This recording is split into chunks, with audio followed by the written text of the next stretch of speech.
We have tub, we have basin with water, pitcher with water. Then we have shampoo, we have soap, we have comb, soft bristle comb, we have thermometer, we have kidney basin, no?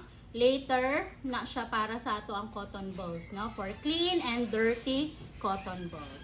Then we have pick up forceps para dili nato makontaminate ang jar of cotton balls. Pick up forceps, jar of cotton balls or canister of cotton balls. Then we have washcloth, we have gloves, we have towel, then the extra garments sa ato ang baby. Kailangan i-prepare na jud na all materials needed sa procedure para ma-less ang consume sa time, no? Kay baby man ni, so dali lang ni tugnawon, no? Kung makalimot ta, hay hala kadali lang. No, hay hala kadali lang, no? So dapat prepare na para ma-less ang time consuming nato. Okay? For the extra garments, of course, natay mittens, no? So cover na siya sa iyang hands. Then we have booties, of course, cover na siya dito sa iyang foot. So dili na siya dapat counter change, no? Usahay maabot na si booty sa kamot, si mitten sa tiil, no? So maobserbahan niyo ang mitten, straight cut lang siya. Okay? Si booties magpurma jud siyang tiil. Okay? Na.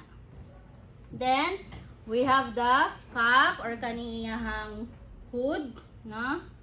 Then we have the upper garments, upper clothes. Then we have pajama.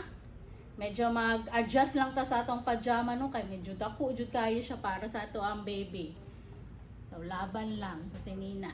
Then we have diaper of course, then ang iyahang pranela or blanket, no? Then extra towel para sa pagpat dry niya, no? So during assessment ingon ani lang, no? Ingon ani lang siya. Wala jud siya tubig, no? Assuming lang ang tubig. Ang tan-awon lang jud ni assessor ana is proper procedure, no?